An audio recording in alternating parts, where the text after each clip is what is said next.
All right, so for this game, we pretty much have just a straight sequencing game, nothing at all out of the ordinary here. So we set it up accordingly. We basically have our standard sequencing setup, positions 1 through 7. There are 7 spaces, which means it looks like there's going to be quite a bit of variability, but I guess that's just part of the game. And the elements themselves, of course, happen to be L, M, N, O, P, and then we have S and T. So we have our 7 people to work with, and then from there I guess we can go straight into the rules themselves. So the first rule tells us that L has to go before N, so that's straightforward enough. Then we're told that M has to go before T, so we can line those guys up as well. Next, there has to be exactly one performance between L and O, whether or not L is earlier than O. So in other words, we don't quite know whether L is before O or vice versa, but we can say that between L and O, there's going to be exactly one space, but these guys can kind of flip back and forth. So we essentially kind of have this block. Next, we have the same kind of rule for M and P. So we can say between M and P, there's going to have to be exactly one space. We just don't know which way they're going to go. Now, it's worth recognizing here that there is a bit of a connection here, right? Because we know that L is one space away from O, but also is before N in general. Likewise, we have that symmetry here because M has to be one space away from P, but M himself happens to be before T. Now, it's kind of hard to see what that's going to do just because these rules are a bit flexible, right? Because they can flip back and forth, but at the same time, it is kind of worth noting the connection. Next, lastly, P has to go either first or 7th. Now that's actually significant now, because if P has to go into 1st or 7th, and we know that no matter what, M is going to be exactly one space away, this is actually something that's probably worth exhausting, because we only have 2 major possibilities for P, and that's further going to lock down the M. So we're going to do that. So we're going to have essentially 2 variations here. Either P is going to have to go first, or P is going to have to go 7th. Now, in the first scenario, naturally, M is going to follow in 3. In the second scenario, naturally, M is going to follow in 5, because the M has to be exactly, not at least one, but exactly one space away.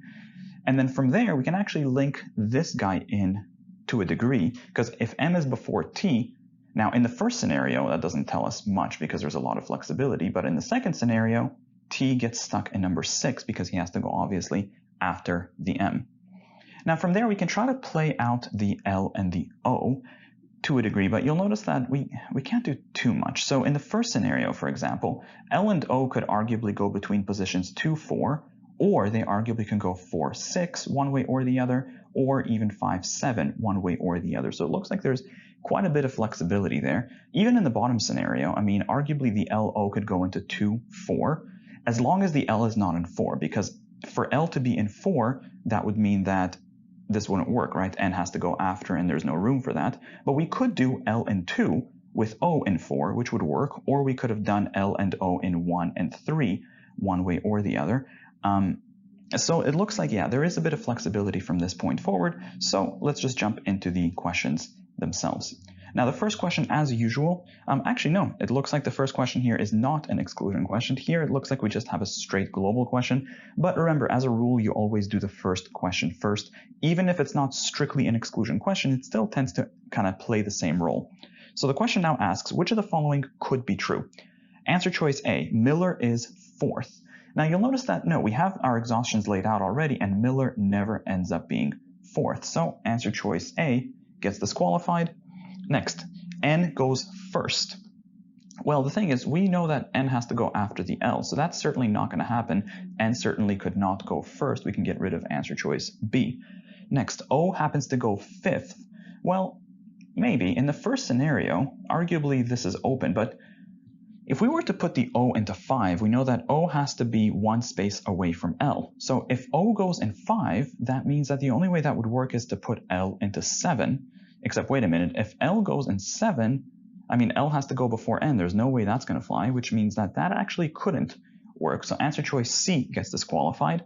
Next, D, S performs 7th. Well, arguably, if we were to place the S in the 7th position, we could still fit the LO either in 4-6 or 2-4, that actually seems pretty safe. In the first scenario, we could seemingly put S in 7, and it doesn't seem like anything would go wrong.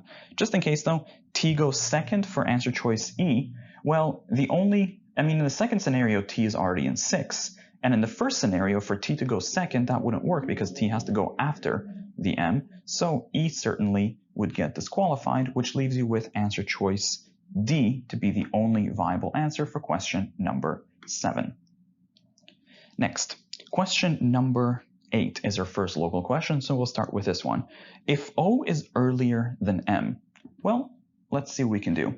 If we know that O is earlier than M, so looking at our exhaustions, it's worth noting that that doesn't actually lock us into either one. So we could have O earlier than M in the first scenario where O would go second, or in the second scenario, O can actually move anywhere in the first 4 positions, seemingly at the very least. I guess O couldn't go second because if you put O into second, then L would go fourth, and that would break things. But otherwise, there's quite a bit of flexibility here. We could try to play out both scenarios and see where they're going to go. But you know what? That seems like a lot of work. Let's see what we can do with the question itself first. Maybe just knowing that O is going to go before M and like the placement of O either going here or in these first 4 positions might be enough to answer the question. The question itself asks, each of the following could be true except, the 5th position could be any of the following except. So who could not go 5th if O goes before M? Answer choice A says L. Well, in the second scenario, M's already in 5th, so that's certainly not going to work. But in the top scenario, could we have L in the 5th position? Well, actually, you'll notice that that wouldn't work because if O is before M, that would have placed O in the 2nd position, and then 1 space away would have locked L into the 4th position. So there's really no way to put L into 5 if we have O before the M, which means that's actually already a good enough answer choice. The best answer to number 8 is A. Next, number 9 is global, so we'll come back to that one in a second. Let's take a look at question number 10. So if S is immediately before T, now since we didn't really use this scenario, we can just kind of get rid of this and just readjust. So we have S is immediately before T. So if that's the case, I guess what does that mean for us? Well, it's actually worth recognizing that if S is immediately before T, then there's no way for the second scenario to work because here M is the one who's before T, which means that if S is before T, we're going to be stuck in the top possibility. Now, in the top possibility, I guess the next question is where could we put this ST block? Well, it actually looks like we wouldn't be able to put it into 4 and 5 because if we did S and T in 4 and 5 respectively, that effectively means that there's no way to kind of set up that LO kind of setup, which means S and T would not be able to go into 4 or 5. There's no room for that L space O. Now, could we do 5 and 6? Well, arguably maybe, because if we did S, T in 5, 6, then L and O would go into 2 and 4 one way or the other. And can we do 6 and 7? And yes, looks like there would still be room for L and O. It looks like there's only 2 major plays here. So what we could do is just kind of play out both possibilities and kind of see where they take us. So we can say, if we have that ST block, first of all, it locks us into the top scenario, no matter what. But then we could either have the ST block in 5 and 6 respectively, or we can have the ST block in 6 and 7 respectively. Now, in both scenarios, the only way for LO to work is to run them between positions 2 and 4, one way or the other. And in both scenarios, I guess that would force the N into the remaining slot, which is still after L, so we're still good. Now, the question itself asks, which of the following now cannot happen? Answer choice A, L is second. Well, that could happen in both scenarios. B, L is fourth. That could happen in both scenarios. C, S is fifth. That could happen in this scenario. D, Thomas is fifth. Well, actually, no. You'll notice that there's no scenario where T can go 5 right now, so that's viable. And just in case T is 7th, yes, that could happen in this scenario. So the best answer to question number 10 then becomes answer choice D. Next, I guess now we're left with the global questions. Let's take a look. Number 9, which of the following cannot be the third performer? Now, unfortunately, it looks like the history doesn't really do very much for us. We definitely know that M could have gone third, so I guess that easily disqualifies answer choice B from the answer choices.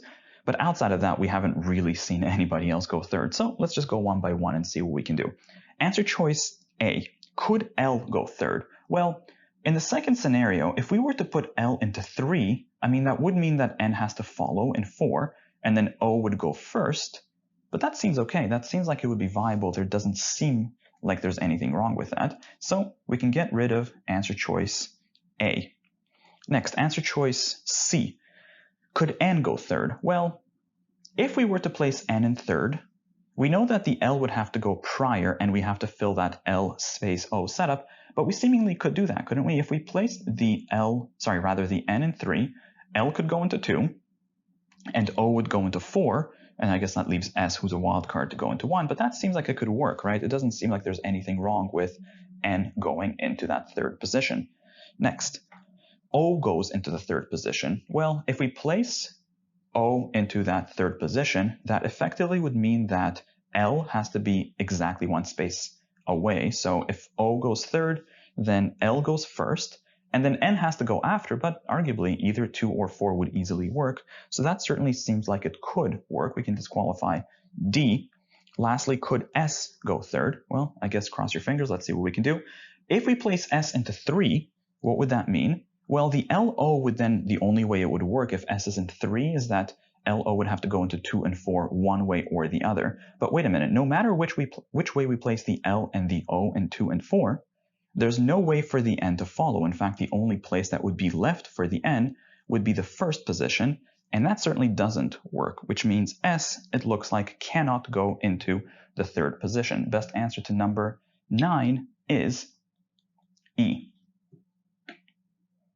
And lastly, we are left with question number 11, which says, the order of the musicians is completely determined if which of the following were true. So basically, what would completely lock down the game? Well, let's try these out. Answer choice A, L performs fourth. Now we can use our history here because you'll notice that in this scenario, in both of these scenarios, in fact, L could have easily gone fourth, right? But in both of these scenarios, well, the fact that there's two scenarios, right, because we have two different possibilities. If L was fourth, we could have had STN, or we could have just as easily had NST, which means arguably L going fourth would not lock down the game because we have a scenario where L goes fourth and that didn't lock down the game. So answer choice A is out.